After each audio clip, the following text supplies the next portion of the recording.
परिमंगल करियो महाग्रंथ करण को जाते मिले समाज सब पानी निज बदरा बहुविधि मिथ्यागनति नलिन थया निज भाव अभाव थताए सुनो सहज रूप दर्शन आत्म रूप अनुपम अद्भुत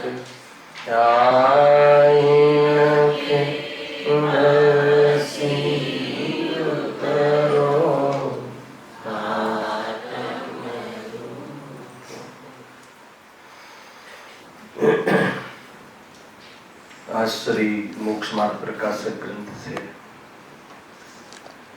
5वां अधिकार आधार पर अन्य मत निराकरण ની ચર્ચા અહીંયા થઈ રહી છે. એમાં સર્વવ્યાપી અદ્વૈત બ્રહ્મ નિરાકરણ એનો જે પેટા और બીજે છે ટોપિક સૃષ્ટિ કર્તૃત્વવાદનું નિરાકરણ. સૃષ્ટિ કર્તૃત્વવાદના નિરાકરણના નિષ્કર્ષના રૂપમાં પંડિતજી અહીંયા કહે છે પેજ નંબર 111 પર એમ કહે છે અનેક પ્રકારથી અન્ય લોજિકથી એ વાત અહીંયા સિદ્ધ કરી કે બ્રહ્મા વિષ્ણુ મહેશ સૃષ્ટિને ઉપજાવવાવાળા એની રક્ષા કરવાવાળા એ સંહાર કરવાવાળા માનવા એ બધું જૂઠું છે. એવું બનતું જ નથી. અનેક પ્રકાર લોજિકથી ઉદાહરણ આપી આપીને પણ એ તર્કથી બુદ્ધિમાં જ બેસતું નથી અને આપણી બુદ્ધિમાં જે વાત સ્વીકાર થતું નથી. સામાન્ય જનની બુદ્ધિમાં પણ એ સૃષ્ટિ કરતાવાદમાં બ્રહ્મા વિષ્ણુ મહેશની ઓરથી જે પણ એમને લોજિક બતાવે એ બધા મિથ્યા ઠરે છે.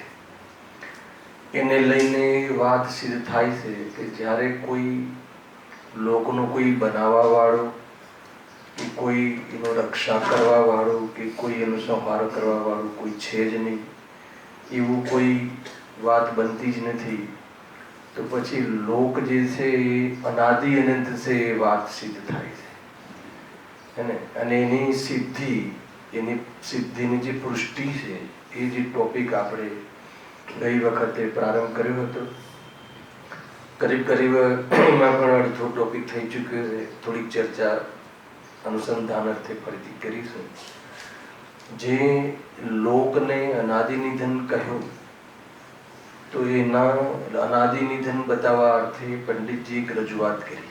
શું રજૂઆત કરી? સિદ્ધિ કરવા અર્થે કે લોકમાં જે જીવાદી પદાર્થ છે, લોક કહો, વિશ્વ કહો, દુનિયા કહો, વર્લ્ડ કહો, જેવી હે ને, તો એ જે લોક જે છે એ લોક કોને કહે છે?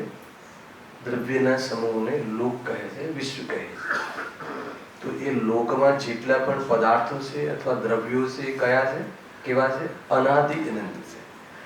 બે વસ્તુ કહ્યું. એક તો જીવાદી પદાર્થો છે, જીવાદી દ્રવ્યો છે એ પૃથક પૃથક છે અને અનાદિ અનંત છે. બે ઓરથી એમને ચર્ચા મૂકી અને એમ કહીને એમ કહ્યું કે એ આગળ એમ કહ્યું કે તેમની જે અવસ્થા છે, જીવાદી દ્રવ્યોની જે અવસ્થા છે એની ઓળથી અથવા જીવાદીની જે અવસ્થાઓનું પલટવું થાય છે એની ઓળથી ઉપજ્યું અને વીણશે અને એ વાત કહીએ છીએ. આટલી વાત કરી. આમાં બધી જ વાત આવી ગઈ. ફરીથી લોક અનાદિ નિધન છે. અનાદિ નિધન એટલે અનાદિ અનંત, બરાબર છે. અનાદિ અનંત છે એની સિદ્ધિ કરવા અર્થે એક તર્ક રજૂઆત કરી કે કેમ અનાદિ અનંત છે? કેમ કે એમાં જે લોકમાં જે પદાર્થો રહેલા છે, કયા પદાર્થ છે? જીવાદી પદાર્થ, જીવ અજીવ, ઉદ્ગલ, ધર્મ, ધર્મ ને આકાશ, જાતિ અપેક્ષા છ, સંખ્યા અપેક્ષા અનંત. આ જે બધા દ્રવ્યો રહ્યા છે એ ભિન્ન ભિન્ન છે, પૃથક પૃથક છે, જુદા જુદા છે અને અનાદિ અનંત છે. જો જુદા જુદા નથી રહેતા તો બી લોકનો નાશ થાય છે.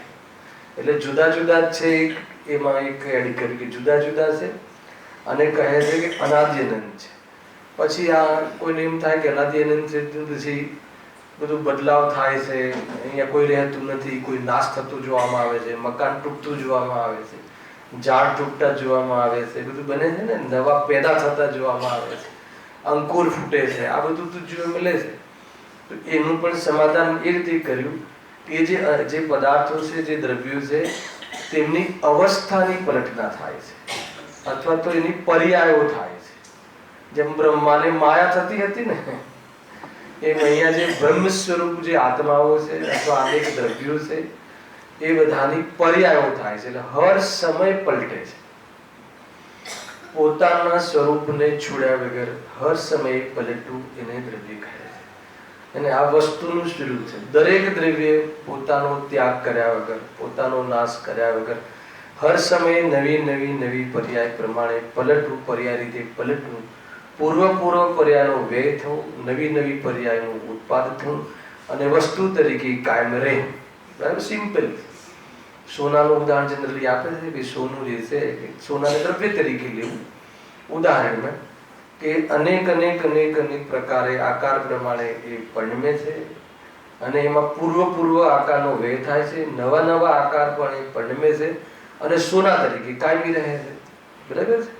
તો આ રીતે દરેક દ્રવ્ય, દરેક પદાર્થોમાં પલટવું થાય છે. એ અપેક્ષા, અવસ્થાની અપેક્ષા આગળ કહે છે કે ઉપજતા વિણસતા છે દ્રવ્યો એમ કહીએ છીએ. એ અપેક્ષા તેમ નહીં, દ્રવ્યોને, દ્રવ્યને ઉપજે છે ઉપચારથી કહે છે. પર્યાય ઉપજે છે એને લઈને દ્રવ્ય ઉપજ્યું એમ કહેવાનો ઉપચાર છે. બરાબર છે. પર્યાય બદલાય, પર્યાય ન રહી તો દ્રવ્ય વીણસ્યું એમ ઉપચારથી કહેવાય, અથવા એ પર્યાય સહિત ન રહ્યું, અન્ય પર્યાય સહિત ઉપજ્યું એમ.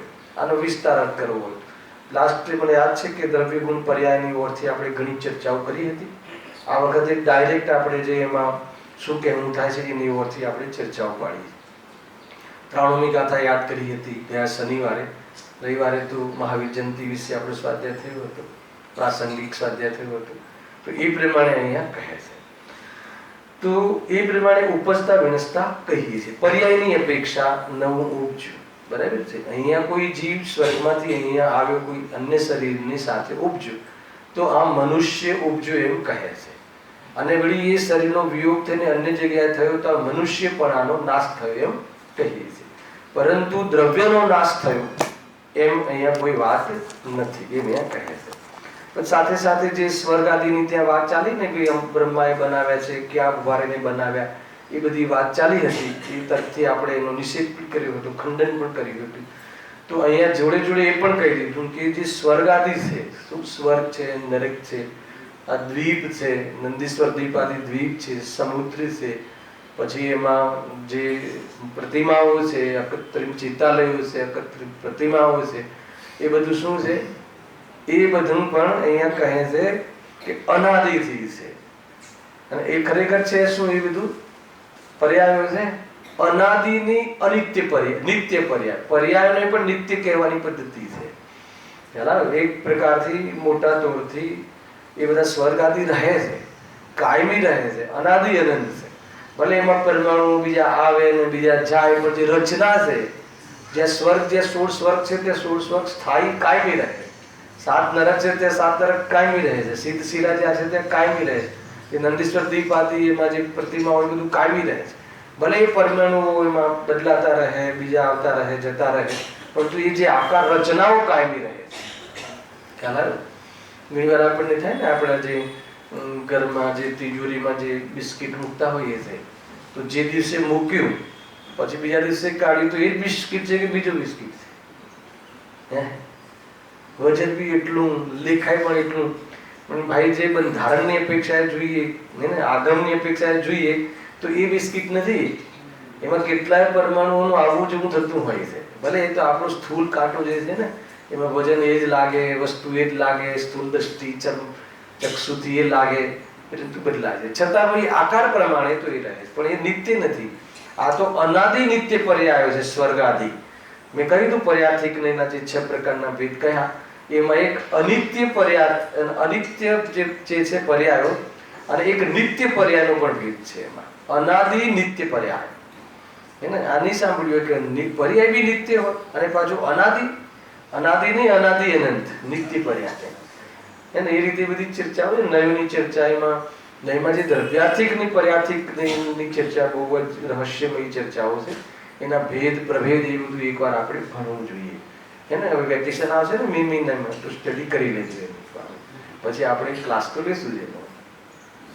તો જ્યારે આ વાત એમને અનાદિ અનંત અનાદિ નિધન લોકની ઓરથી આ વાત રાખી તો પછી એના તરફથી એક તર્ક મૂકવામાં આવ્યો. ખરેખર તો કોઈ બી પંડિતજી સ્વયં જે સત્ય મતનું અહીંયા મંડન કરે છે તો સામેવાળા વ્યક્તિને એ સત્યનો સ્વીકાર કરવા માટે તું કે તારા તરફથી કોઈ આર્ગ્યુમેન્ટ કરી શકે છે, કોઈ લોજિક કરી શકે છે, અને કોઈ ખંડન તું કરી શકે છે એનું, અર્થાત તો એને સત્યને સત્ય તરીકે સ્વીકારવા માટે તું અનેક પ્રકારની આર્ગ્યુમેન્ટ કરવા માટે છૂટ આપી હે ને. તો એને એના તરફથી એમને સ્વયં પ્રશ્નો કર્યા છે કે કયા પ્રશ્નો કરી શકે સામેવાળો વ્યક્તિ, ને કોઈએ કર્યા બી હોય છતાં બી હશે.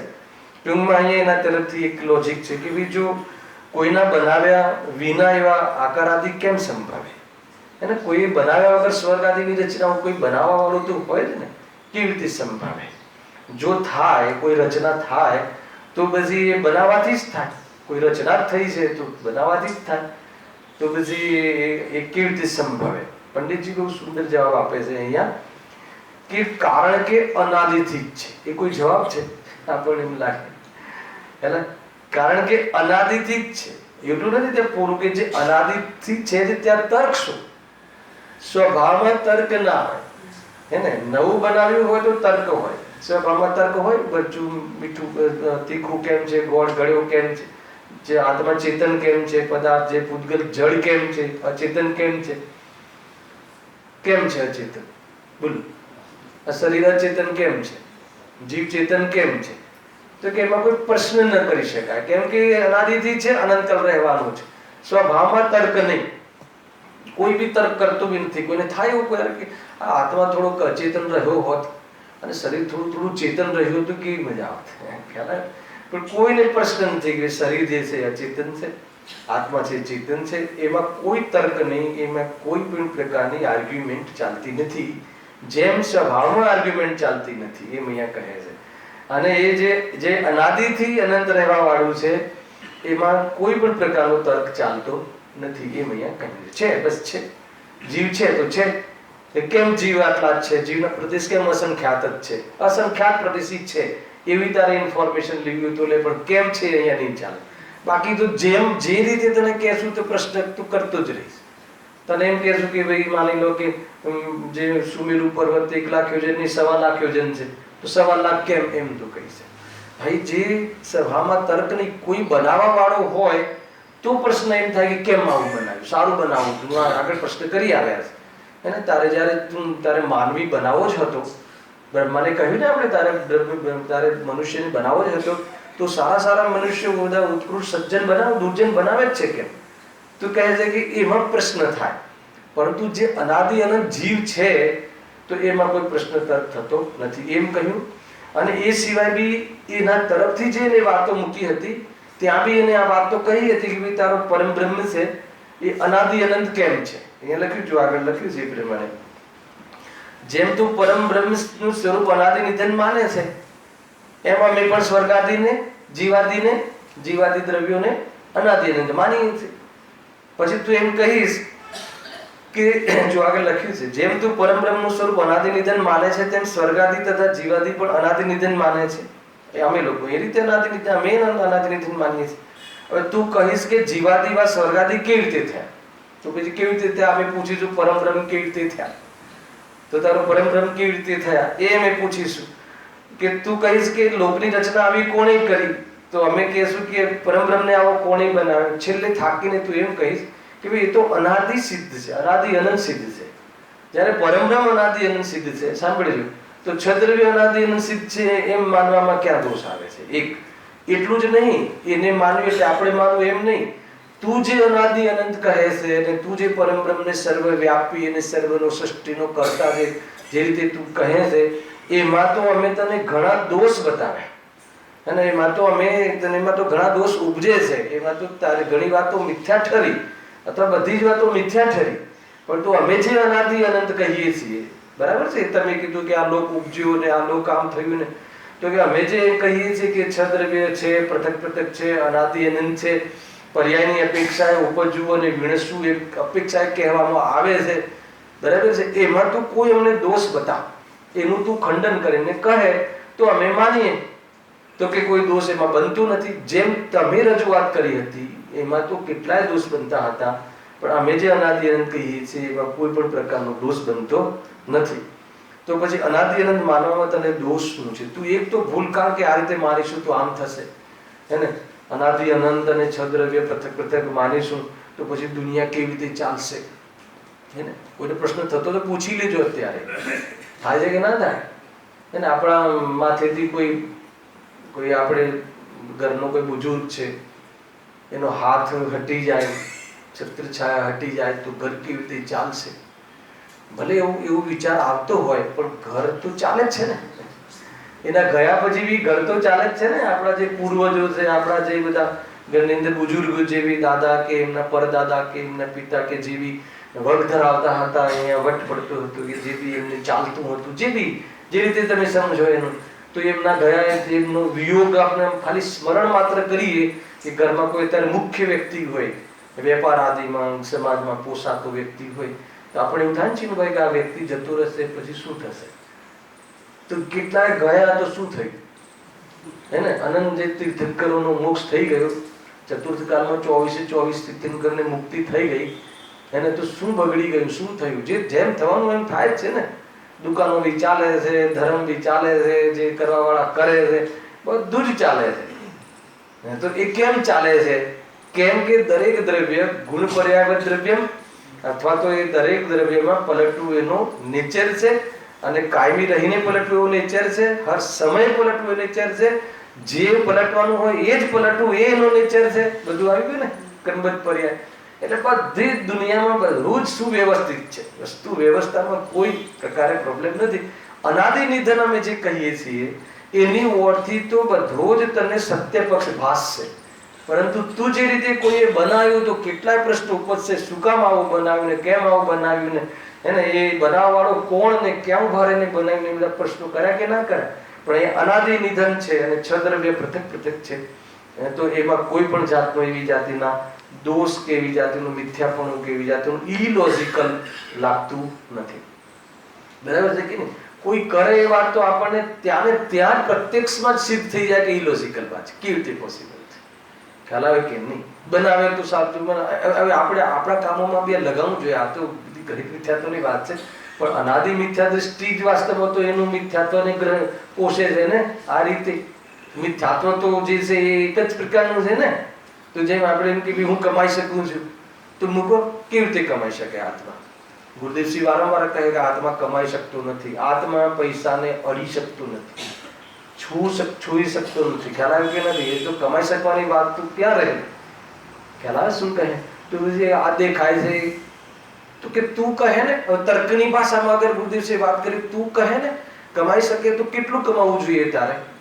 અને તું જેટલું નક્કી કરે એટલું કમાઈ પણ લે છે.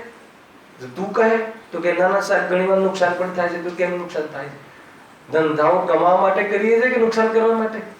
નવી દુકાન કમાવા માટે રાજેશભાઈ કરીએ છીએ કે નુકસાન માટે? ના, કોઈ દુકાન તો કમાય છે ને. પણ અમે પૂછીએ છીએ ને, કોઈ દુકાન તો નુકસાન કરે છે ને. તો એનો જવાબ આપે.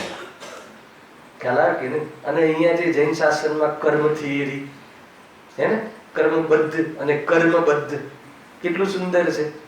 જે કર્મના અનુસાર બહારમાં ઉદયમાં મળે છે, એને મળવા છતાં હે ને, એ તો ક્રમમાં છે, અને મળવા છતાં જીવનું સુખ દુઃખ એને લઈને નથી. કેટલું સુંદર આબેહૂબ અને અદ્ભુત, એમાં કઈ ભૂલ હોય તો બતાવો. અમે જે કહીએ છીએ કે એક બીજા પદાર્થને પોતાનો માનીએ છીએ અને એટલા માટે દુઃખી થઈએ છીએ, એમાં તો કોઈ ભૂલ હોય તો બતાવો. એ તું સિદ્ધ કરીને બતાવ કે ના ના બધાને આપણા માનીએ, અને બધાને આપણા માનીએ પણ એ બધા આપણા થઈ જાય તો સુખી થવાય ને. અને એકે વાર તો થતા નથી, અને કોઈ વાર થાય છે, ભાસ થાય છે. એટલે એ રીતે આખું જે આ બહુ સુંદર અદ્ભુત છે કે અમે જે સર્વજ્ઞ ભગવાને જે પ્રેમાને નિરૂપણ કર્યું છે, જ્ઞાનીઓએ જે વસ્તુ સ્વરૂપ જેવું છે એવું જાણીને બતાવ્યું છે, એ પ્રમાણે અમે લોકને અનાદિ નિધન કહ્યું. એમાં જે બધા જીવાદિ છદ્રવ્યો છે એ પૃથક પૃથક કહ્યા, અને સ્વર્ગાદિ જેવી તો કેટલીક રચનાઓ અનાદિ અનંત જે અનાદિ નિત્ય પર્યાયો છે એ બની રહેશે, એને કોઈની બનાવવાની જરૂર નથી. ખ્યાલ આવે કે નહીં? બધી જ પ્રકૃતિમાં પૂરી વ્યવસ્થા સ્વયં નિર્મિત છે, સ્વયં નિર્મિત છે, સ્વયં સંચાલિત છે, સ્વયં સુરક્ષિત છે. ખ્યાલ આવે? પછી આપણે શું કરવાનું? તો પછી આપણો રોલ શું થયો? મજા કરવાની. જ્યારે બધી વસ્તુ સુરક્ષિત છે, સ્વયં નિર્મિત છે, સ્વયં સંચાલિત છે, તો પછી જ્યારે કંઈ કરવું પડે, કંઈ બનાવવું પડે, કોઈને સાચવવું પડે, એવું બધું કોઈ બોજો હોય તો બરાબર છે. અહીંયા તો કઈ બોજો જ નથી. તો સાચવતું પડે. ઘરમાં છોકરું નાનું હોય, મોટું થાય ત્યાં સુધી તો સાચવું. 18 વર્ષનું થઈ જાય પછી એ પોતાને સાચવે. કેટલું સાચવ્યું? શૈલેષભાઈ કેટલું સાચવ્યું? એની એક ચીજમાં તમે કોઈ એક ચીજ બી બરાબર સાચવ્યું તો બતાવો. એ તો જ્યારે એ પ્રમાણે આજે આવ્યું ને નિમિત્તની વાત, જ્યારે એ પ્રમાણે પદાર્થનું પરિણમન થવાનું હોય ત્યારે સામેના આત્મામાં એવી પ્રકારની ઈચ્છાઓ અને ઈચ્છા અનુસાર આત્માના પ્રદેશોનું કંપન થયું હોય, હાથ પગ હલાવ્યા હોય, ત્યારે એવું દુનિયાને લાગે અથવા કહી શકાય કે આને કર્યું, આનો કરી શકાય, પણ એને નિમિત્ત તરીકે કર્યું કહી શકાય. પણ ક્યારે કે એ વખતે એનો યોગ અને ઉપયોગ પરિણમ્યો હોય ત્યારે. તો તો પછી અને જે યોગ ઉપયોગને તમે કરતા કહો છો એ યોગ ઉપયોગનો તો એ જ્ઞાની તો કરતા નથી બનતો. કેમ કે એ જે કસાયથી સંયુક્ત જે ઉપયોગ છે એને એનો કરતા જ્ઞાની બને છે. એ તો સ્વભાવની અપેક્ષા એવી ભાવ છે, એ ઉપયોગમાં રહેવાથી તો સ્વભાવથી વંચિત રહેવાય છે, એને સ્વભાવથી દૂર રહેવાય છે. તો એવા ઉપયોગનો કરતા જ્ઞાની બનતા નથી. એટલે અજ્ઞાનીના યોગ અને ઉપયોગને કરતા કહો તો કહો, એને પણ પરદ્રવ્યનો કરતા તો કોઈ નથી. બોલો કેટલી જોરદાર વાત છે. અને કદાચ નિમિત્ત કરતા બનવું હોય તો કેટલી કિંમત ચૂકવવી પડશે મહેન્દ્રભાઈ? ખબર છે કેટલી કિંમત ચૂકવવી પડશે? એટલે ભાઈ કેમ કે નિમિત્ત ક્યારે કહેવાય કે એ સંબંધી મારા વિચારો રહે, એ સંબંધી. એટલે કે એ પદાર્થના કાર્યકાલમાં આ બાજુ આત્માના ઉપયોગમાં એવા વિચારો કે આમ રાખવું, તેમ રાખવું, અને આ દવા આપવું, આ આપવું, અને તો એ રીતે યોગનો ઉપયોગ રાખીશું તો શું ચૂકીશું? મોક્ષનો અભાવ થઈ જશે. ખ્યાલ કે નહીં? મુક્તિ પછી સ્વપનનું ભેદ વિજ્ઞાન એ સ્વરૂપમાં લીન થવાનો પ્રસંગ જતો રહેશે. અને ઉપાદાન તરીકે કરતા બનવું હોય તો સત્તાનો નાશ કરવો પડશે, કે એ રીતે પરિણમવું પડશે. પરિણામ અને પરિણામીનું એને તન્મય થવું એ રીતે જ બની શકે છે, બાકી અન્ય રીતે બનતું નથી. એટલે કરતા બનવાની બુદ્ધિ તું છોડી દે. કરતા બનવાની બુદ્ધિ કેમ છોડી દે? કેમ કે દરેક પદાર્થમાં કાર્યની ક્ષમતા છે. દરેક પર્યાય, દરેક દ્રવ્ય કાર્યક્ષમતા વાળું છે. કોઈ એક પદાર્થ કાર્ય કરવાની ક્ષમતા ન ધરાવતું હોય તો બતાવ, એ દ્રવ્ય જ નથી. ગુરુદેવજી તો કહે કે તું એને નપુસંગ માને છે, કાં તો મારું કાર્ય કોઈ બીજો કરે તો તું પોતાને નપુસંગ માને છે. કેવી જાતિની આપણી ખ્યાલ આવે કે નહીં લાંછન છે, ગજબ છે. એટલે એટલા માટે અહીંયા કહ્યું જો ક્યાં આવ્યું હતું આપણે? હા, તો કહે છે કે તું ભાઈ અમે જે રીતે વસ્તુનું સ્વરૂપ કહીએ છીએ એ પ્રમાણે તું કોઈ ભૂલ હોય તો બતાવ. બરાબર છે? અને તું જે કહે છે એમાં તું માની લો કે આ પૈસા કમાવાની વાત હતી ને, તો કેવી રીતે? બરાબર છે? અચ્છા, કોઈ મોક્ષ આપણને આપી દે, એ કોઈને બીજાને કરતા બનાવીએ તો પછી તો જ્યારે એની ઈચ્છા થાય ત્યારે ના થાય તો આપણે મોક્ષ જ ના થાય. માન્ય છે આવી વ્યવસ્થા? અચ્છા, માન્ય હોય તો બી આવી વ્યવસ્થા થાય? સંભવ જ નથી. એટલા માટે કહે છે કે તું અમે જે વ્યવસ્થા બતાવી છે, સર્વજ્ઞ ભગવાને જે વ્યવસ્થા બતાવી છે, સર્વજ્ઞ ભગવાનના અનુસાર જે અમે વ્યવસ્થા કહી રહ્યા છે, એમાં તું કોઈ દોષ હોય તો બતાવ. તો અનાદિ અનંત અને આ છદ્રવ્યની પૃથકતા એ રીતે કોઈ માનવામાં કોઈ દોષ આવતો હોય તો કહે. તો એ ક્યાંથી બતાવે? કેવી રીતે બતાવે?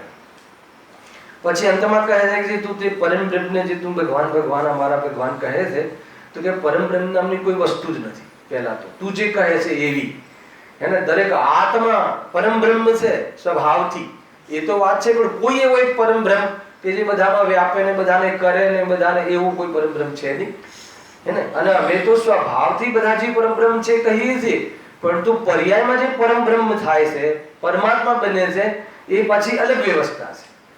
કેવી રીતે વ્યવસ્થા છે લખ્યું છે, જુઓ. તું જે પરમ બ્રહ્મ માને છે જુદો કોઈ નથી, પરંતુ સંસારમાં જીવ જે છે, જીવ છે તે જ.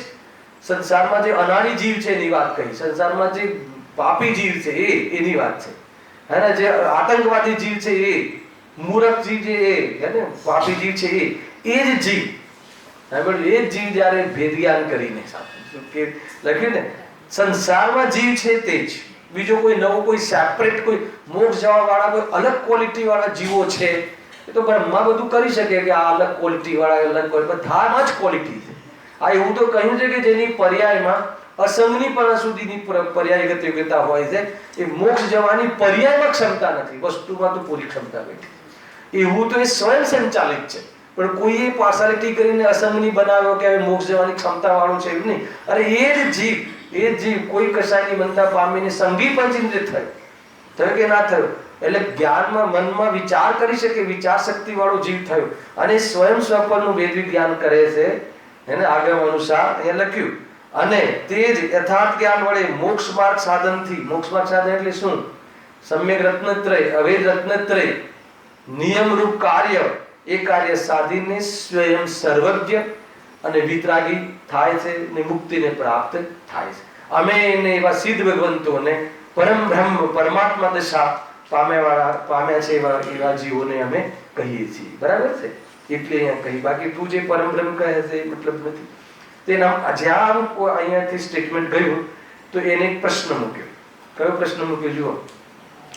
તમે તો ન્યારા જીવો અનાદિ નિધન કહો છો ને, પણ મોક્ષ થયા પછી તો તે નિરાકર થાય છે, તો ન્યારા કેવી રીતે સંભવ? આ થઈ ગયેલું છે, થોડું રિપીટ કરી રહ્યું ઇન્દ્રભાઈ.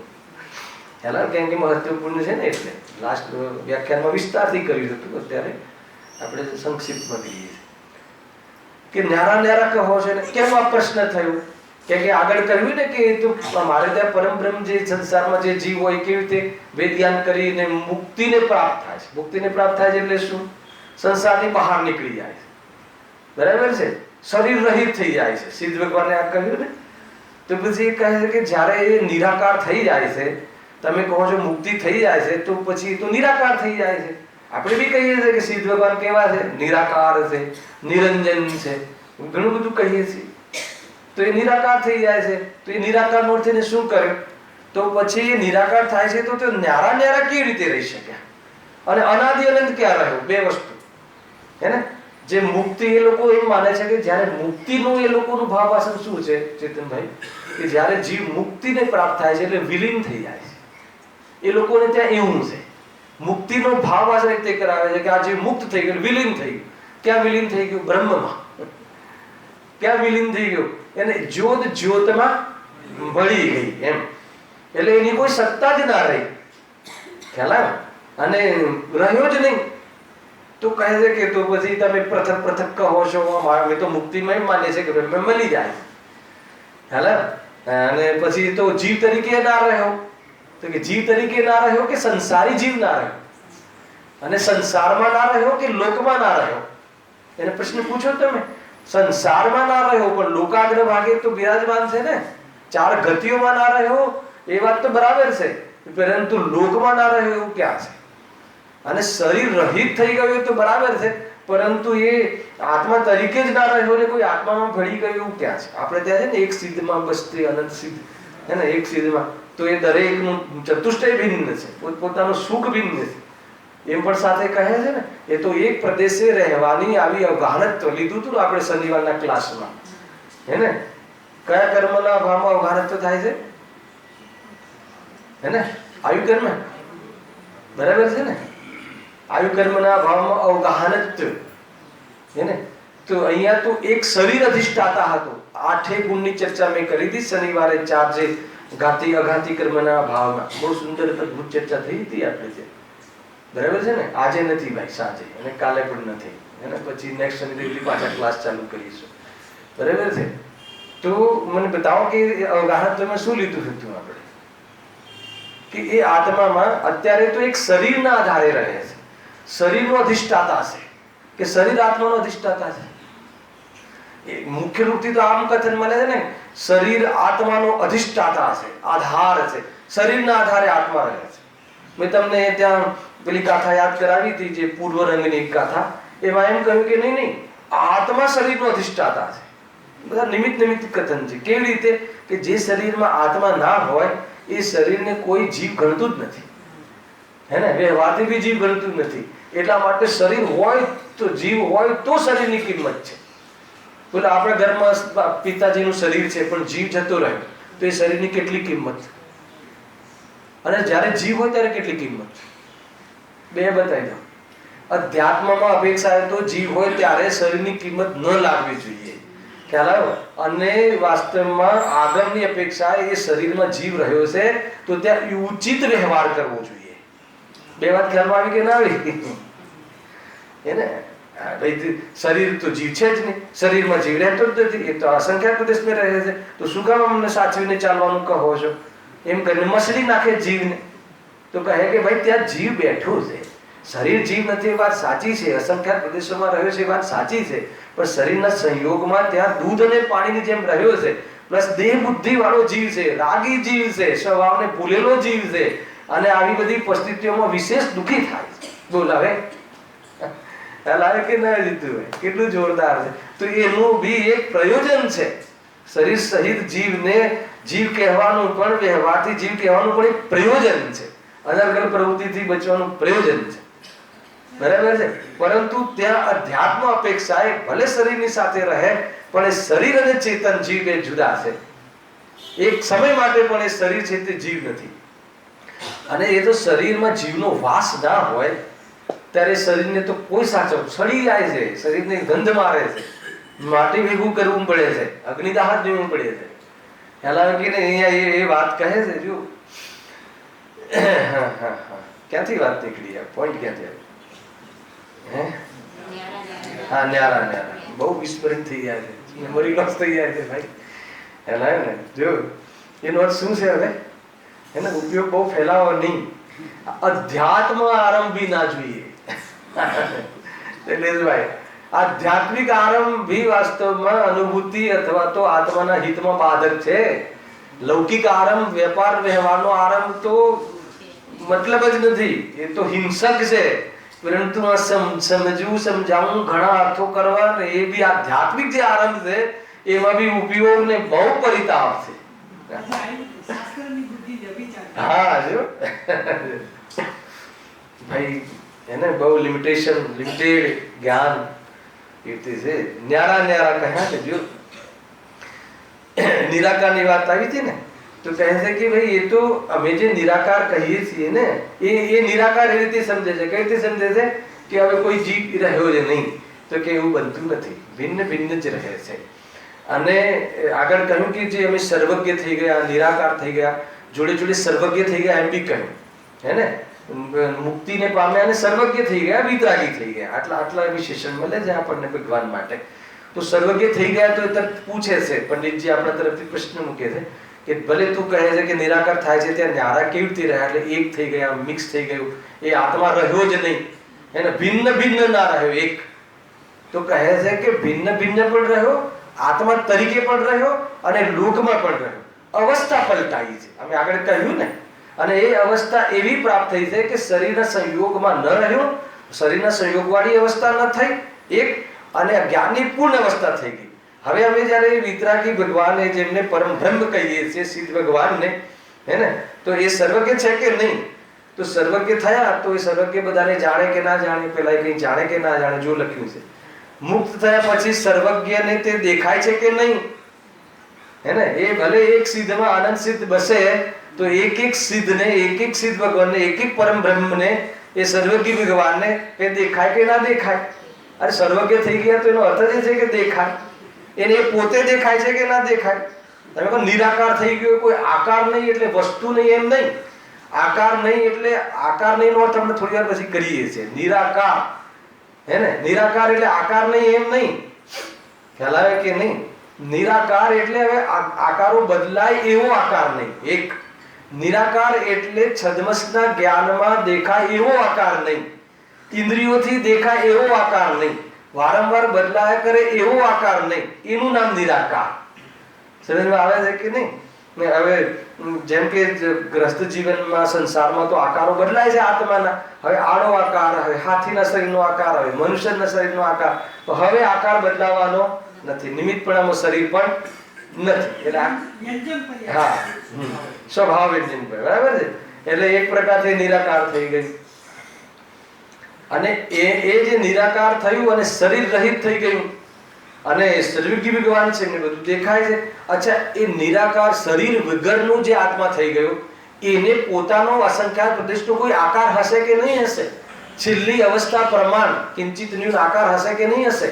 ખડગાસન કે પદ્માસન રૂપ જે અંતિમ અવસ્થા અર્યંતની છે, આ વિશ્વની 14મું ગુણસ્થાન લીધું હતું ગુણસ્થાનમાં, તે અંતિમ અવસ્થા સંસારની, એના પછી કોઈ અવસ્થા સંસારમાં નથી. ઉત્કૃષ્ટ અવસ્થા એ પછી ચિત્ત ભગવાન થઈ જાય છે. તો એ છેલ્લી અવસ્થામાં જે આકાર આત્માના પ્રદેશોના હોય છે, જે શરીરના આકારે એવા કિંચિત ન્યૂન થોડા સંકળાઈને સંકોચાઈને એવો જ આકાર બન્યા રહે છે. અચ્છા, એ આકાર એને દેખાય કે ના દેખાય? સર્વજ્ઞ ભગવાનને.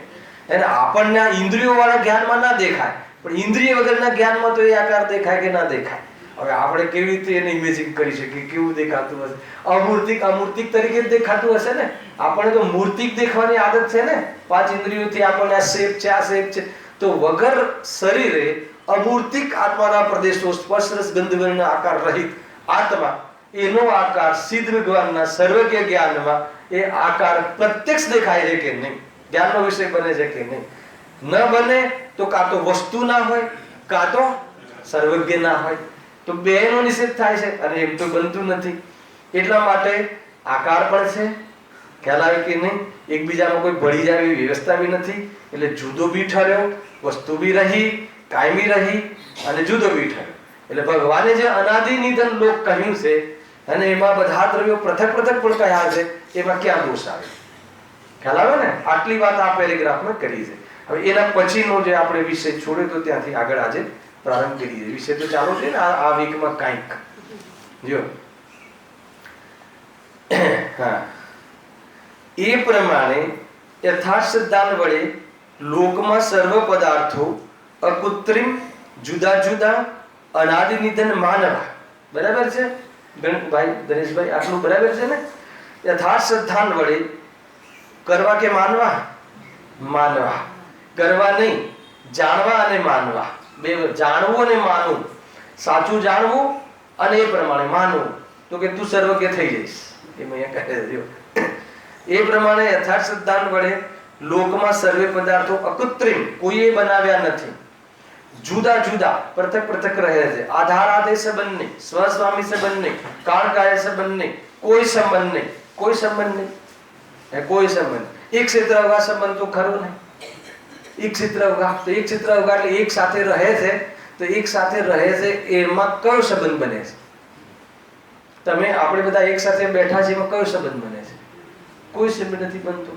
આકાશની અપેક્ષા એ આકાશના પ્રદેશોની અપેક્ષા એક ક્ષેત્રમાં રહે છે, એક જ બિલ્ડિંગમાં રહે છે. એક બિલ્ડિંગમાં રહેવા જે છે એની સાથે કોઈ સંબંધ ક્રિએટ થઈ જાય, એની વિશે કોઈ સંબંધ માનવામાં આવે તો કેવા દોષ આવે ખબર છે?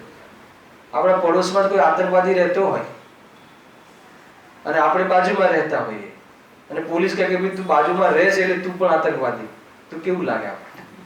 કે ભાઈ તો એનો ફ્લેટ જુદો છે, એને ફ્લેટની હું માલિક નથી, એ બધું જુદું જુદું છે. તો કે એનું એ જાણે ને મારું હું જાણું. ખ્યાલ આવે? એટલે ક્યાંય બી એક સંબંધ કરવાનો ભૂલ, એક સંબંધ માનવાનો ભૂલ નહીં કરતા. સંબંધ તો થઈ શકતો નથી, કરી શકાતો નથી, માની શકાય છે અજ્ઞાનમાં. બરાબર છે? તો માનવાનું જો ટાળી દો તો મજા પડી જાય. એ રીતે જો એ લખ્યું છે અકૃત્રિમ, જુદા જુદા, અનાદિ નિધન માનવા. પણ જો હવે શું જોરદાર કહે છે, પણ જો માત્ર નિરર્થક ભ્રમ વડે સાચા જૂઠનો નિર્ણય ન કરે તો તું જાણે.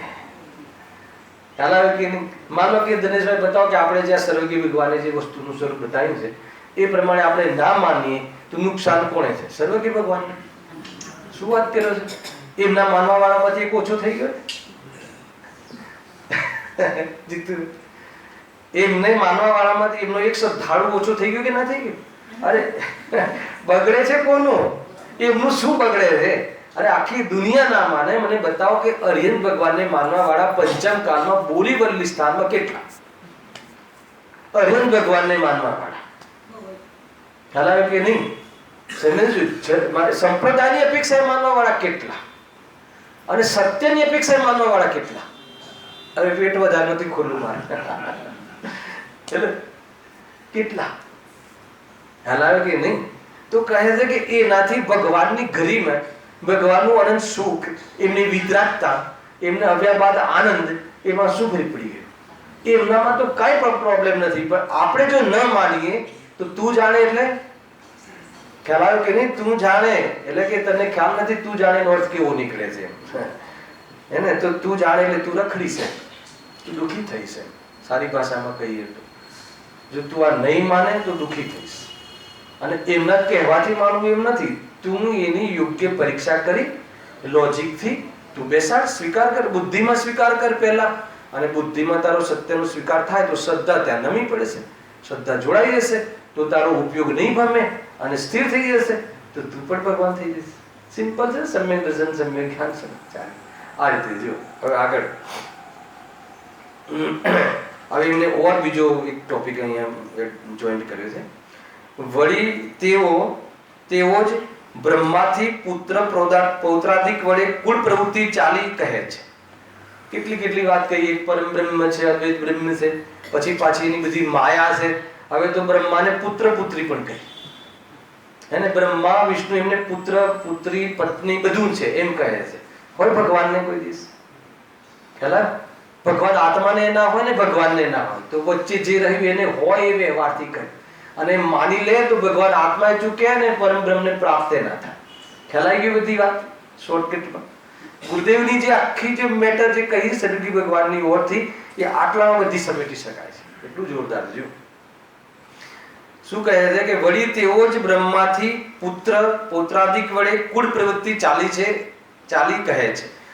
એ કુળોમાં પાછું એમને જે પુત્ર પૌત્ર થયા કુળનો પરિચય કરાવે છે. એ કુળોમાં રાક્ષસ, મનુષ્ય, દેવ તિર્યંચોમાં પરસ્પર પ્રસૂતિભેદ તેઓ બતાવે છે. આ બહુ ખતરનાક પોઈન્ટ છે. બહુ સામાન્ય ઇશારો કર્યો છે પણ આમ બહુ જબરજસ્ત. પ્રસૂતિભેદ શું છે? થોડો ઇશારો કર્યો છે. જુઓ, દેવથી મનુષ્ય અને મનુષ્યથી દેવ તિર્યંચથી મનુષ્ય ઇત્યાદિ કોઈ માતા અને કોઈ પિતાથી પુત્ર પુત્રીનું ઉપજવું બતાવે છે. એમના કુળોમાં આવી ગરબડી બહુ બતાવે છે હે ને? એ છે નહીં આવું બધું કાંઈ. આજે કરણને જે સૂર્યપુત્ર કહે છે ને, સૂર્ય કોણ છે એટલે ત્યાં? દેવ. અને કોનો પુત્ર અહીંયા? કોનો થાય? કુંતી. બરાબર છે હે? કુંતી પુત્ર ને? જે જોઈ લેજો. કુંતી મનુષ્ય અને સૂર્ય દેવ. દેવગતિનો દેવ. આપણે ત્યાં દેવગતિનું વિમાન. ખ્યાલ આવે કે નહીં? તો કે આ સૂર્યપુત્ર કરણ કહે છે ને, બધા ગપ્પા છે, બધી જ બનાવટ છે. બધા એક પ્રકારથી એ બધી જ આ કાલ્પનિક શાસ્ત્રો છે. ત્યાં આપણે ત્યાં જે વર્ણન છે આવું નથી. ખ્યાલ આવે કે નહીં? પ્લીઝ આપણને એ જ જોયું છે ને એ જ ગમે છે ને આપણને બી જચે છે કે હા બહુ સારું છે. જો સૂર્યપુત્ર કરણ એ બધી જે બાબતો છે ને કે ભાઈ એક મનુષ્ય અને એક સૂર્ય અને એનાથી પુત્ર ઉત્પન્ન થયો એ રીતે કહે. વળી મોટા કારણ થતા પુત્ર પૌત્રાધિક નિયમ કેવી રીતે બન્યું? ક્યાં આવે? અહીંયા ઉપર છે. પ્રસૂતિભેદ તેઓ બતાવે છે. દેવથી મનુષ્ય અને મનુષ્યથી દેવ તથા તિર્યનથી મનુષ્ય ઇત્યાદિ કોઈ માતા અને કોઈ પિતાથી પુત્ર પુત્રીનું ઉપજવું બતાવે છે. પણ એ કેવી રીતે સંભવ? કેવી રીતે પોસિબલ છે હે ને? જો ઓર પ્રસૂતિના ભેદ બહુ ખતરનાક છે. વળી મનથી, બસ મન કરીને પુત્ર ઉત્પન્ન થઈ ગયું. પવન આદિથી, વીર્ય સૂંઘવા આદિથી પ્રસૂતિ થતી બતાવે છે. કેવી જાતે ભૂલો છે? પ્રસૂતિના ભેદ બતાવે એ લોકો. આ રીતે જ પ્રસૂતિ આપણે ત્યાં જન્મના ભેદ છે ને, ગર્ભજ ને સમૂર્છન ને બધા કેટલી વ્યવસ્થા છે, કેટલી વ્યવસ્થિત વ્યવસ્થા છે, કેટલી બધી વ્યવસ્થિત આપણે ત્યાં નિરૂપણ છે. કરનાની યોગમાં સમૂર્છન જીવો છે, ગર્ભજ જીવો છે, પછી અંડજ જીવો છે, આ બધા ગર્ભ જન્મના બી ભેદ બતાવે છે. અને એ બધું જ તમને લોકમાં જોવા મળશે. ને આ તો છે જ નહીં, બનાવટ છે. જો પણ એ તો પ્રત્યક્ષ વિરુદ્ધાભાસે છે. એ તો આપણને ખોટું લાગે, કેવી રીતે પોસિબલ છે, હે ને? કારણ એમ થતા પુત્ર પ્રતાધિકનો નિયમ કેવી રીતે રહે, કેવી રીતે બને? આ બી તો બહુ બધી પ્રોબ્લેમ આવે. વળી મોટા મોટા મહાન પુરુષો અન્ય માતા પિતાથી થાય તેવો કહે છે. સાંભળજો, તો મહાન પુરુષો કુશીલવાન માતા પિતાથી કેમ છે? તીર્થંકરના આજે કહ્યું ને કેટલું ઓલું છેલ્લે ગાયને બતાવ્યું ને માતાનું તીર્થંકરનો જન્મ જે થાય છે પ્રવચનમાં હતું આજે. હા, ખ્યાલ?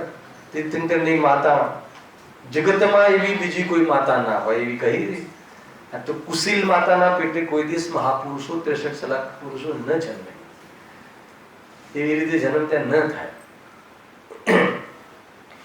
એ તો લોકમાં પણ ગાળ મનાય છે, એ તો લોકમાં પણ નિંદા થાય છે એ જીવોની. તો એમ કહી તેની મહાનતા શા માટે કહે છે? પાછું એ તો એમ કહીને પાછી એની મહંતતા બતાવે છે કે ભાઈ અમારે ત્યાં તો સૂર્યપુત્ર એને પુત્ર ઉત્પન્ન કરી દીધો ને પછી કેટલું નિભાવે છે ને કેવું કેવું બતાવે છે. કોઈ કશું જ નથી. આ બધું તમે આર્ટિફિશિયલ છે. કોઈની પૈસા કમાવા માટે લોકોની મનોવૃત્તિને પોષાય એવી જાતિની એક સ્ક્રિપ્ટ બનાવવામાં આવે છે અને આપણે કલાકોના કલાકો ટીવીમાં બગાડીએ છીએ. હવે સમજી કશું જ નથી.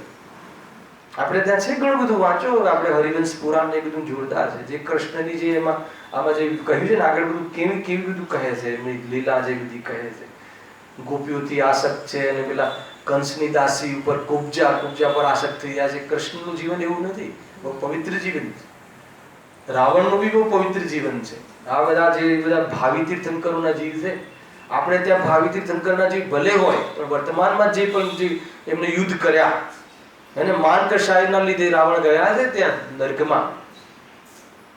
લડાઈ કરીને લઈ લેવી હોય તો સીતાને, મારી બહેનનું અપમાન કર્યું એટલે હું તમારી પત્નીનું અપમાન કર્યું છે. એ માનકશાહીની મુખ્યતા છે. આપણે જે બધું સમજીએ છીએ ને એવું કશું જ નથી. એ તો અત્યારે બધું વધારે દીધું છે. એ લોકોએ કાંઈ નહીં, બસ અપહરણ કર્યું એટલે બસ એને બધું એને પોતાની પત્ની બનાવવાનું ને આ તેને. ખરેખર તો એમને જે નરક જવું પડ્યું ને, નરકમાં કયો ભાવ નિમિત્ત બન્યો? યુદ્ધનો ભાવ. યુદ્ધમાં એટલી હિંસા થઈ. અને યુદ્ધ કેમ કર્યું કે એમને પાછી શું કામ આપી દો? યુદ્ધ કરીને જીતીને લઈ જાઉં તો રાજા છું, અને જેવી રાજા અથવા ત્યાં જેવી. ખ્યાલ આવે કે નહીં? તો એ રીતનું થયું છે. અને શ્રી કૃષ્ણમાં બી બધા અને એ માનલો કે બધા મહાપુરુષો તો હતા અને ભાવિમાં બી તીર્થંકરોના જીવો છે આ બધા. તો પણ એ તો એમને પરમ બ્રહ્મને તો બધું માપ છે. આપણે ત્યાં એવું માપ નથી. ભલે તીર્થંકર જીવ થવાના હોય, શ્રેણીક રાજા, પરંતુ કે તમે નરકમાં ચલો, તમારે એ ભાવથી તમારે એ નરકમાં જવું પડશે. તીર્થંકર થવાના હોય એટલે કોઈ એમને માફ થઈ જાય એવું કશું નથી. અને એટલું જ નહીં, ત્યાં જે બી મારપીટ થવાની એ બધી થશે. 6 મહિના બાકી હોય જયારે નેક્સ્ટ વીકમાં આવવાનું હોય ત્યારે એમને બાકી ત્યાં આ તો તીર્થંકરનો જીવ છે, કાયિક સંકિતિ છે, તો એને અલગ ટ્રીટમેન્ટ આપો એવું કશું નથી. બધું જ ખ્યાલ આવે કે નહીં? એ બી મારકાટ કરે ને એની બી મારકાટ થાય. સમજમાં આવે છે? તીર્થંકર પ્રકૃતિનો નિરંતર બંધ થાય છે. એ બધી તો બધી કરનારીઓની તો બધી વાતો સદીવાના ક્લાસોમાં આવશે. નરકમાં તીર્થંકર પ્રકૃતિનો બંધ ધ્રુવબંધી છે, નિરંતર બંધ થાય છે. અને લેશ્યાઓ કઈ છે ત્યાં? દ્રવ્ય અપેક્ષાએ અશુભ લેશ્યાઓ અને ભાવ અપેક્ષાએ 6 લેશ્યાઓ કરી ઉભા થઈ જઈએ આપણે નરકમાં. કારણ કે તીર્થંકર પ્રકૃતિનો બંધ એ જીવને ત્યાં નિરંતર થઈ રહ્યો છે. ત્યાં જ્યાં સુધી ઉદય નહીં આવે ત્યાં સુધી બંધ થવાનું ને. છઠ્ઠા સ્થાનમાં કેવી વસ્તુનું શરૂ થયું ભાઈ, વિચાર કરજો.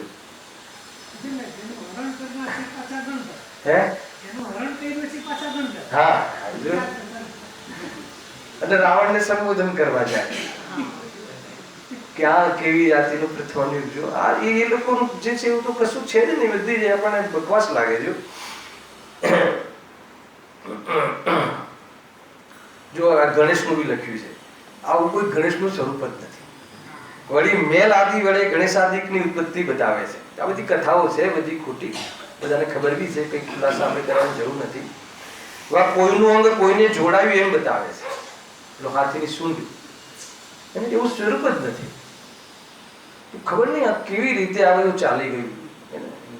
જો કઈ બી વસ્તુ છે ને ચલાવી હોય તો ધર્મના નામે ચાલીએ, કોઈ બી સિક્કો ચલાવો તો ધર્મના નામે ચાલીએ. એક મેન્ટાલિટી પેલા છે ને, એક એ તુલસીનું પાન છે ને, એ પર્યાવરણ માટે બહુ જ જોરદાર, બહુ જ એમાં ક્વોલિટી છે. એ પર્યાવરણની શુદ્ધિ માટે તુલસીનું પાનું ખરેખર એક પ્રકારથી નિમિત્ત કારણ તરીકે બહુ ઉત્કૃષ્ટ છે. અને એક પ્રકારથી એમાં ઘણી બધી ઔષધિ ટાઈપ છે. તો પર્યાવરણની શુદ્ધિ માટે એ સરકારે જાહેર કર્યું કે ભાઈ બધા તુલસીના ઝાડ ઉગાડો. તો એમ કોઈ થોડી ઉગાડે, કોણ કરે? તો એને ધર્મ સાથે જોડી દીધું. દરેકના આંગણામાં તુલસી આવી ગઈ. મેં તુલસી તેરે આંગણ કી થઈ ગઈ. એટલે આંગણામાં તુલસી, અને પછી એને પૂજવાનું, હે ને, આત્મા બી દૂર થઈ ગયો ને પરમાત્મા દૂર થઈ ગયો. તો તુલસીને એકેન્દ્ર જીવને પૂજવા લાગે. ખ્યાલ આવે કે નહીં? બહુ આમ ઘણી વખત લોકોને આજે બી તમે ઘરે તુલસી લાવો તો ફિલિંગ્સ આવે ઘણાને કે ભાઈ પૂજે છે, આમાં શું કામ પૂજે છે? એકેન્દ્ર જીવ છે, હે ને. એ તો એ પર્યાવરણની શુદ્ધિ માટે ગવર્મેન્ટે બહુ જાહેરાત કરી, ન થયું તો એ લોકોના દિમાગમાં તો, હે ને, આ બધા કુતર્ક તો બહુ હોય કે આપણા ધર્મ સાથે આને જોડી દો. તો ઘેર તુલસીના ક્યારા થઈ ગયા ને એની પૂજા ને એના ફેરા ને એની પૂજા પાઠ, તુલસી પ્રથમ હોય એની પૂજા પાઠ એકેન્દ્રીય. અષ્ટદ્રવ્યમાં આપણે ચોખા ચડાવીએ છીએ, તરત જ કહે છે આ બધી એક બહુ મોટા વિષયો છે. હલાવે કે નહીં, કે હાલ એ અલગ વિષય છે, પણ તમે એ તો ચડાવો છો. હવે એ જે ચડાવે છે તો તુલસીને તમે ભગવાન માનો છો, અને અમે તો આ જે મૂલ્યવાન ચીજો છે ને એની એ તરફનો રાગ છોડવા માટે અહીંયા એક પ્રકારની પ્રતિજ્ઞા કરીએ છીએ. કેટલું અંતર છે!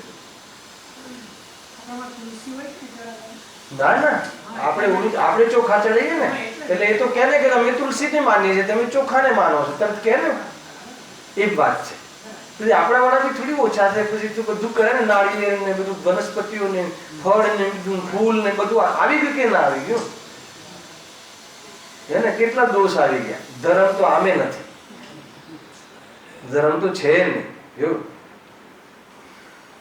એ પ્રમાણે ઇત્યાદિ અનેક પ્રત્યક્ષ વિરુદ્ધ તેઓ કહે.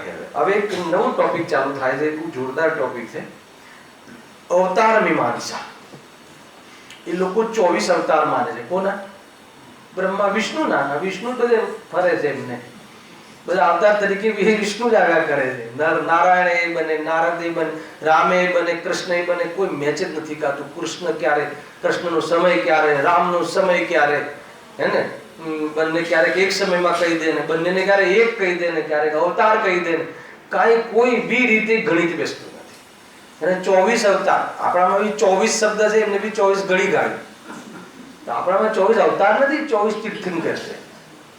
ખ્યાલ આવે કે નહીં? 24 જ કેમ, 25 કેમ નહીં, 23 કેમ નહીં? ભાઈ કોઈ કરનારી યોગમાં કોઈ કેમ શબ્દ નહીં, પણ એ 24 અવતાર નથી. ધ્યાન રાખજો.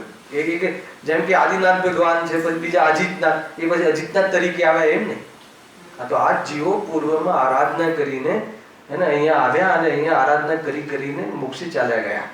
એ છે એમ કોઈ એને ફરીથી પાછા અહીંયા આવશે, સમોશન લગાવશે કે અહીંયા પંચમ કાલમાં પ્રભાવના વીક પડી છે તો જરા હું ભગવાન મહાવીર જે સિદ્ધનો જીવ છે ત્યારે તો મહાવીરનું લેબલ નથી, સૂક્ષ્મત્વ. ખ્યાલ આવે ને? નામ કર્મની ભાવમાં બહુ ચલાવ્યું છે અહીંયા 4 ગુણના ભાવમાં. હા, ખ્યાલ આવે? તો પછી તું હવે એ પાછા અવતરશે અને પાછી સભા લગાવશે. ખ્યાલ આવે? જ્યારે ગુરુદેવ શ્રી તીર્થંકર બનીને મોક્ષ જશે પછી આપણું રાગ તો કામ કરે કે જ્યાં સુધી મારો મોક્ષ ના થાય ત્યાં સુધી અહીંયા રહે તો સારું. આપણો તો રાગ રહે, રાગ રહેવાથી એ રહે. ખ્યાલ આવે કે નહીં? શું કામ રહે? મુક્તિને પ્રાપ્ત થશે ને, અરિહંત પદે આવીને તીર્થંકર બની મુક્તિ તો જશે કે નહીં જશે? તો મુક્તિ જશે પછી આપણે એ વખતે સમોશનમાં હોઈએ, રાજુભાઈને એમ થાય કે નહીં ગુરુદેવ શ્રી અમે તમારા અનન્ય ભક્ત છીએ અને તમે જ્યાં સુધી મારું સમ્યક દર્શન થાય શું આપી દો ને, ના કરતા સાથે લઈ જાઓ ને, એમ છે. ભાઈ બહુ બધી ગરબડો છે, ધ્યાન રાખજો. બહુ સ્વતંત્ર સ્વાધીન છે. એટલો ઉપકાર છે કે આપણને એમને આ વાત બતાવી દીધી બસ, હે ને. મેં એમને આ પરિવર્તન દિવસ હતો ને, મહાવીર જયંતિના દિવસે વાત કહી હતી. એ ઉપકારનો ઉપહાર પણ હે ને એમને જય બોલાવાથી નહીં, એમને જે કહ્યું છે આજ્ઞા માનવાથી એમના ઉપકારનો ભાર થાય છે. શું કહ્યું છે એમને? આપણને કહ્યું કે તું વાન આત્મા છે, શરીરથી ભિન્ન છે, એમ અનુભવ કર. એવી આજ્ઞા જો આપણે શબ્દોથી માનવાની નથી, ભાવનાઓમાં માનવાનું નથી, અને વિચારોમાં લેવાનું નથી, પરિણામમાં માનવું છે, તો પછી બરાબર છે. અને એ જ્યારે પરિણમી જશો ને ત્યારે બધી જ ખબર પડી જશે કે એમનું તત્વ શું, મારું તત્વ શું, કેટલું ન્યારું ને શું ને બધું જ બધી ખબર પડી જશે. ખ્યાલ આવે કે નહીં? બધી વાત છે. અવતારની વાત કરી આપણે પ્રારંભ કરીએ છીએ. બહુ અદભુત અધિકાર છે આ. હવે એવું લાગે છે મારા જીવનમાં પહેલી વાર હું સભામાં લઈ રહ્યો છું. એકવાર રેપિડ રીડિંગ કરેલું છે, પણ સ્વાધ્યાયમાં પહેલી વાર લઈ રહ્યો છું. જો વળી 24 અવતાર થયા તેવું કહે છે. બરાબર છે? અવતાર 24 અવતારના નામ બી આપ્યા છે, વાંચી લીધો નીચે. સનત કુમાર, શુકર અવતાર, દેવર્ષિ નારદ, નરનારાયણ, કપિલ, દત્તાત્રેય, યજ્ઞ પુરુષ, ઋષભ અવતાર આવશે અંદર. ઋષભ અવતાર, ઋષભનો બી અવતાર એમના વિષ્ણુનો અવતાર. કેવી રીતે એમને ઘટાવ્યું છે જોશું આપણે.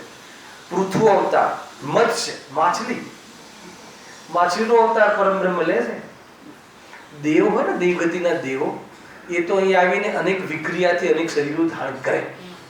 પરંતુ કોઈ વિતરાગી દેવ એ તો મનુષ્ય ગતિનો જીવ છે, અને અંતિમ અર્યંત દશા સુધી મનુષ્ય ગતિ હોય છે, અને પછી એ તો ગતિ રહિત થઈ જાય છે. પછી માછલી બનીને પરમ બ્રહ્મ આવે, મત્સ્ય. બોલો, આપણું તો મન બી ના માને, બુદ્ધિમાં જ સ્વીકાર ના થાય પેલા કોઈ ભગવાન માછલી બનીને આવે ને આપણને એ અવતાર બનીને આવે અને દુષ્ટોનો નાશ કરે. માછલી બનીને, માછલી બનીને ખાલી એ નહીં, પછી મોટી મોટી માછલીઓનો, કઈ મોટી મોટી માછલીઓ એટલે એને આતંકવાદીઓનો નાશ કરે છે એમને વિષ્ણુ માછલી બનીને. કેવી રીતે સંભવ છે? જો કચ્છપ, કચ્છપ એટલે કાચબો, વિષ્ણુ કાચબો બી બને છે. આ બધા વિષ્ણુના અવતાર છે. કાચબો, માછલી, હે ને. જો ધન્વંતરી, મોહિની, આ બધી દેવીઓ પાછી સ્ત્રીલિંગમાં બી ગયા, હે ને. નૃસિંહ અવતાર, આ બી જોરદાર છે, હે ને. વામન, પરશુરામ, વ્યાસ, હંસ, રામ અવતાર, કૃષ્ણ અવતાર. આવ્યો ને, 2 અવતાર તો મૂકી દીધા છે, રામ અવતાર, કૃષ્ણ અવતાર. હયગ્રીવ, હરિ, બુદ્ધ, કલ્કી, એમ 24 અવતાર માને છે. ભાગવત સ્કંદ નામની એમની કોઈ બુક છે, એમાં 24 પ્રકારના અવતારો માને છે. પહેલા એમને એક ફોર્મ્યુલા આપી, એમની જેમ ફોર્મ્યુલા ચાલે છે. બહુ અદભુત ચર્ચા છે શૈલેષભાઈ. તેમાં કોઈ અવતારોને તો પૂર્ણ અવતાર કહે છે, તથા કોઈ અવતારને અંશ અવતાર કહે. તે ઠેકાણું જ નથી શું કહે, ઘડીમાં આમ ને ઘડીમાં તેમ. જો હવે એનો તોડ આપે છે અહીંયા ખંડન. હવે પૂર્ણ અવતાર થતા બ્રહ્મ અન્ય ઠેકાને વ્યાપી રહ્યો છે કે નહીં? માનો કે તમે કહો છો કોઈ વાર પૂર્ણ અવતાર છે, કોઈ વાર અંશ અવતાર છે, તો માનો કોઈ વિષ્ણુ અગર રામ તરીકે અવતર્યા, રામને વિષ્ણુનો અવતાર કહે છે મુખ્યપણે, તો એ રામ તરીકે અવતર્યા તો પછી પૂર્ણ રીતે રામ થઈ ગયા કે એમના અંશો હજુ ક્યાંય થોડા થોડા પાછા બીજા અનેક જે પદાર્થો છે એમાં વ્યાપેલા છે, અને એમની સત્તા હજુ બીજી જગ્યાએ છે કે બધી સત્તા લઈને રામમાં આવી ગયા? કેવી રીતે થયું એમ અહીંયા પૂછે છે. જો વ્યાપી રહ્યો છે તો આ અવતારોને તો પૂર્ણ અવતાર શા માટે કહે છે? જો અન્ય જગ્યાએ બી બીજી જગ્યાએ બી સત્તા છે તો પછી પૂર્ણ અવતાર શું કામ કહે છે? તો એના અંશો તો હજી બહાર રહી ગયા, બરાબર છે. તથા જો નથી વ્યાપી રહ્યો, એકમાં જ આવી ગયા છે, તો એટલો જ માત્ર બ્રહ્મ રહ્યો, તો પાછું એ સર્વવ્યાપી વાળું ભૂત છે, ખોટું પડશે તારું. હેલો. વળી પછી જો વળી અંશ અવતાર થયો તો ત્યાં બ્રહ્મનો અંશ તો તું સર્વત્ર કહે છે. અંશ અવતાર કહે તો તું સર્વ જગ્યાએ તું બધા જ ચીજોને અંશ અવતાર કહે છે. આ તો બધા બ્રહ્માના જ અંશો છે, બ્રહ્માની જ માયા છે. તો આમાં અધિકતા શું થઈ? તો એમાં વળી કઈ મોટી વાત કરી તે? તારામાં કોઈ નવી વાત શું કરી અવતારોમાં? જો હવે જોરદાર વાત. વળી તુચ્છ કાર્ય માટે બ્રહ્મે પોતે અંશ અવતાર ધાર્યો કહે છે. એવા તુચ્છ કામ માટે, હે ને, રાવણને ને બધાને હરાવવા માટે, જરાસંઘને મારવા માટે, જરાસંઘને મારવા માટે જન્મ થયો હતો શ્રી કૃષ્ણનો. મારો એ વાત જુદી છે, પણ એના માટે જન્મ થયો હતો. એના કર્મની થિયરી પ્રમાણે બધું થયું હતું. ચલાવે કે નહીં? તેથી જણાય છે કે અવતાર ધાર્યા વિના બ્રહ્મની શક્તિ એ કાર્ય કરતી નહોતી. એને એના માટે અહીંયા આવવું પડે કે તું શક્તિમાં છે તો ત્યાંથી જ હલાવી દે, બધું તથાસ્તુ કરી દે. એને ઉપર એક છે ને બીજા મહાદેવ બતાવવા વાળા છે હમણાં, બધું ડુગલી ને સાપ ને અરે કેટલી બનાવટ જ છે, કશું જ નથી એમાં. ચામડાની ચાદર ને એ બધું પહેરીને બેઠા છે પાર્વતી સાથે બગલમાં, અને વળી પાછા ત્યાંથી ઓર્ડરો આપ્યા કરે છે. પણ મને પાછા ઓર્ડરો આપશે, ક્યારેક બ્રહ્મા એને ઓર્ડર આપશે, કે ઠેકાણું જ નથી. એ બધું લખ્યું છે આમાં, આપણને નવાઈ લાગે. તેથી જણાય છે કે અવતાર ધાર્યા વિના બ્રહ્મની શક્તિ કાર્ય કરતી નહોતી. કારણ કે જે કાર્ય અલ્પ ઉદ્યમથી થાય ત્યાં તો ઘણો ઉદ્યમ શા માટે કરીએ, ખ્યાલ આવે? તો એ માટે તારો બ્રહ્મ તો શક્તિવાન નહીં થાય. હવે જે એક એક અવતારોની જે ચર્ચા છે, થોડાક અવતારોની ચર્ચા કરી છે, એની આપણે નેક્સ્ટ શનિ રવિ બહુ વિસ્તારથી એનો આપણે ચર્ચા કરીશું. સહેજાનંદ